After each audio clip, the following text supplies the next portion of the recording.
Hallo liebe Leute, schön, dass ihr auch zu diesem Video einschaltet. In diesem Video haben wir mal ein bisschen was Schwereres und ein bisschen was Lauteres. Und zwar der Hersteller Reloop hat einen Bluetooth-Lautsprecher auf den Markt gebracht. Dieser hört auf den Namen Groove Blaster BT. Portabel, sagen wir mal dahingestellt. Aber warum habe ich mir diesen Lautsprecher einfach mal zum Testen zuschicken lassen? Ganz klar, denn wir haben ja einfach mal einen günstigeren Preis als seine Mitkonkurrenten und wir haben ja einfach mal ein 3-Wege-System verbaut. Und der ein oder andere weiß sicherlich, dass ich auch andere Gerätschaften schon von Reloop habe und diese eigentlich sehr, sehr zuverlässig sind. Und jetzt würde ich mal sagen, schauen wir doch mal, was hier aus dem Apparat hier so rauskommt. Und ich glaube, hier kommt eine Menge raus. Aber keine Sorge, natürlich werden wir ihn auch mit dem JBL Extreme 2 und dem Teufel Rockstar Cross vergleichen. Also würde ich doch sagen, dranbleiben. Los geht's, euer Speaker Schocker.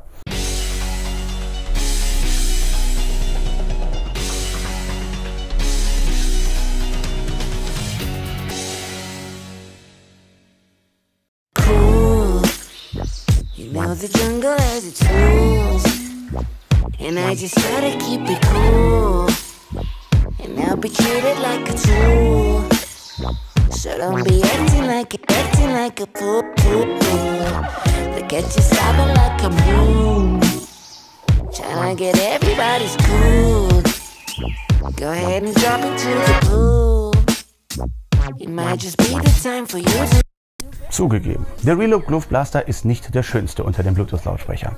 Wasserdichtigkeit haben wir nicht. Eine Beleuchtung, die zum Takte der Musik blinkt, haben wir auch nicht. Und die Form erinnert einen auch eher an einen Papierkorb als an einen Lautsprecher. Aber sei es drum. Über die verwendeten Materialien lässt sich klar streiten. Das ist wirklich nicht das Schönste. Das Kunststoff ist einfach ein einfaches Kunststoff, nichts hoch Wildes oder Gott weiß was Tolles. Nein, aber erfüllt seinen Zweck und das ist gut. Das ist jetzt nicht zu dünnwandig oder zu billig, dass wenn man hier mal ein bisschen Musik hört oder so, dass das ganze Ding anfängt zu klappern. Nein, das ist überhaupt nicht der Fall. Generell ist die Verarbeitung sehr solide, auch wenn die, wie gesagt, die Materialien jetzt nicht die schönsten zur Anmutung sind. Einziges, was ich zu bemängeln habe, ist hier vorne das gesamte Gitter. Das hätte ein bisschen dickwandiger sein können, denn das ist ein bisschen sehr dünn und ich denke, bei gewissen Frequenzen fängt das Ganze einfach auch mal ein bisschen an mitzuschwingen und das ist dann nicht so gut im Klang.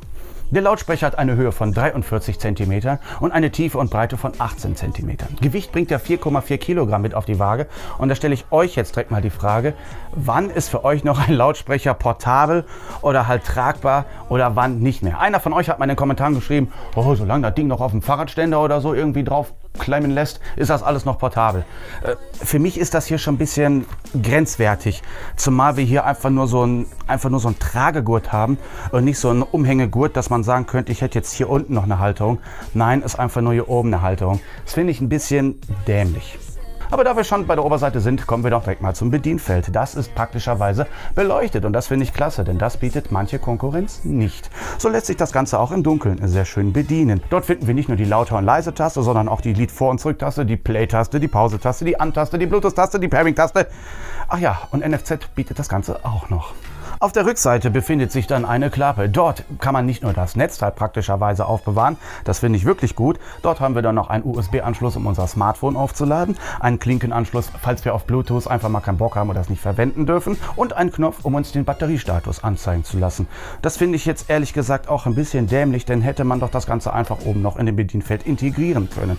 Schade ist auch, ist der Akku dann nach 7 Stunden auf 70% der Lautstärke leer, geht der Lautsprecher einfach aus. Eine Vorwarnung kommt uns leider nicht entgegen. Der Lautsprecher schaltet sich einfach mit einem Plopp-Geräusch ab und wenn man das zum ersten Mal hört, könnte man meinen, oh Gott, jetzt ist er kaputt. Nein, ist einfach nur der Akku leer, ohne dass uns einer darüber informiert. Man müsste immer hinten die Klappe aufmachen und auf die Taste drücken und dort wird dann per LED angezeigt, wie viel Saft im Akku noch drin ist. Und das funktioniert auch noch bestens, wenn das Netzteil gerade nicht noch in die Einbuchtung mit reingefriemelt wurde. Aber praktisch ist, man kann es immer mitnehmen.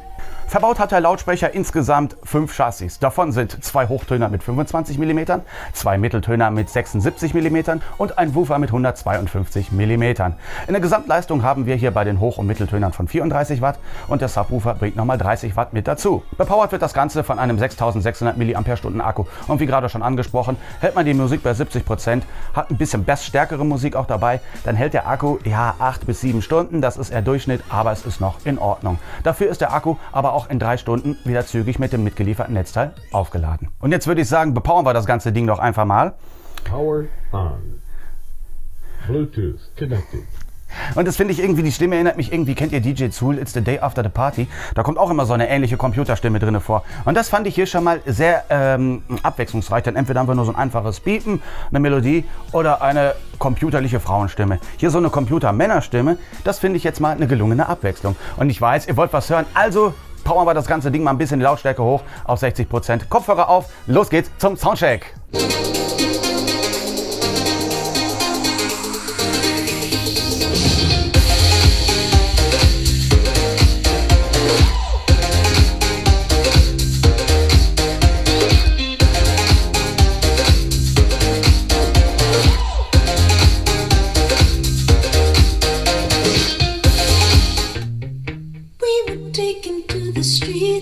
Skating on a thin line.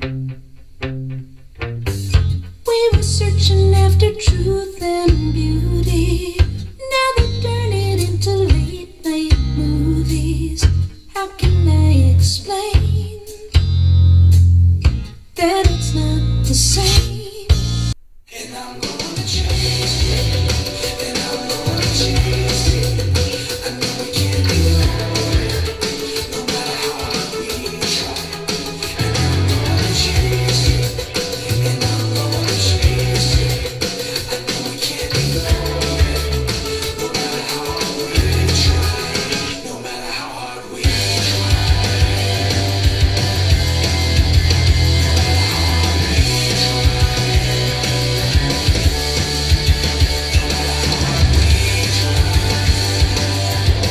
Das geht doch wirklich schon mal sehr gut nach vorne, vor allem auch was einfach den nötigen Punch angeht, denn den bringt das Bassreflexsystem von dem Groove Blaster auf jeden Fall mit. Aber wir wollen das Ganze jetzt mal mit dem JBL Extreme und dem Teufel Rockstar Cross vergleichen.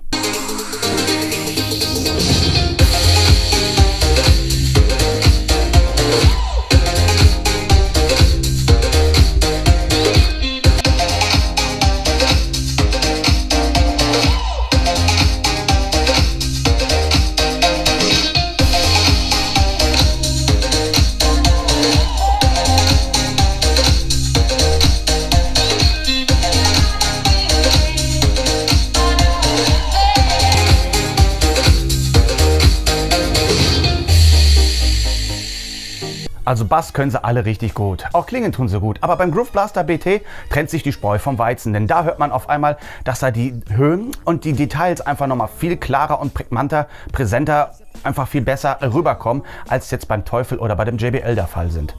Das kann man aber auch nicht anders erwarten, weil immerhin hat der Reloop ein komplettes 3-Wege-System integriert.